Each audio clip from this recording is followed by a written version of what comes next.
New টাউনের মধ্যে আমরা জায়গাটা কিনেছি জাস্ট 1 বছর হলো। তো যাদের কাছে জায়গাটা কিনেছিলাম তারা প্ল্যান করেই গাছগুলো সব নিয়ে নিয়েছিল, কারণ যদি আগের ভিডিও কেউ দেখে থাকো দেখবে এই জায়গাটায় অনেক আম গাছ ছিল।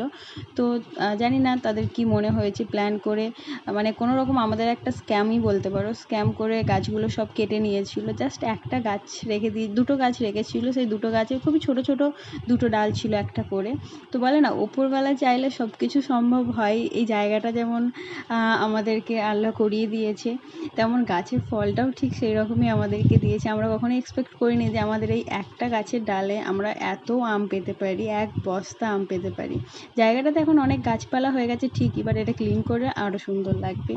অনেকে মনে করে এই জায়গাটা একদমই গ্রাম্য অঞ্চলে, বাট যারা নিউ টাউনে থাকে তারা একমাত্র এই ভ্যালুটা বুঝবে যে এই জায়গাটার ভ্যালুটা আসলে কী। আর আমাদের লাইফের অনেক ইম্পর্টেন্ট সময়, অনেক মেহনত পরিশ্রম করে ইম্পর্টেন্ট টাইম, যেটা আমরা শুধুমাত্র এই জায়গার পেছনে দিয়েছি, জায়গাটা করার পেছনে দিয়েছি। তো আর তার মধ্যে যে এতগুলো আম হয়েছে সত্যি এক্সপেক্ট করিনি। তো হাজব্যান্ড একজনকে বলেছিল আমগুলো পেড়ে রাখতে, তো তার বাড়ি গিয়ে উনি পুরো অবাক, উনিও এক্সপেক্ট করিনি যে এত আম হতে পারে। সিরিয়াসলি এত আম হয়েছে যে আমাদেরকে 1 বস্তা দেওয়ার পরও ওনার কাছেও মোটামুটি 1.5 বস্তা মতো আম আছে। ইনফ্যাক্ট দুজনকে দিয়ে আম পাড়িয়েছে, তাদেরকেও অনেকগুলো করে আম দিয়েছে। তো ভাবো কতগুলো আম হয়েছে এখানে। তো এখানে গাছে ছিল হিমসাগর আম। আমরা তো পুরো শীতকাল ভোর জায়গাটা দেখতেই আসেনি, কারণ জায়গা আর কি দেখবো সেই হিসেবে আর আসা হয়নি। ওনাকেই বলেছিলাম, মানে ওই যে সামনের একজন বাড়ি আছে ওনাকে বলেছিলাম যে জায়গাটা একটু দেখভাল করে রাখবে, এই আর কি।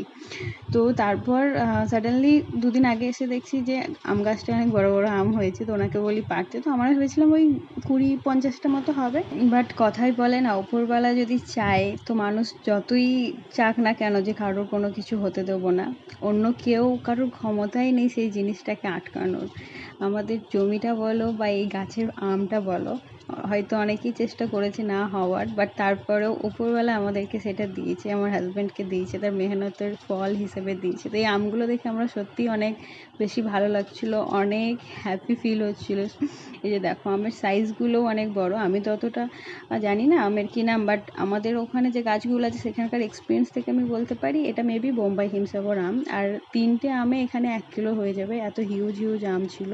তো আমাদের ফ্ল্যাটের কাউকেও দিই যে আম খাওয়ার জন্য। আর বাকি আব্বু আসবে কাল পরশু করে ডক্টর দেখাতে, তো আব্বুকেও দেবো কিছু, আর তার সাথে আমরাও কিছু খাবো। ইনফ্যাক্ট যখন আমিরা হয়ে যাবে বাড়ি যাব তো তখনও আরও কিছু নিয়ে যাব।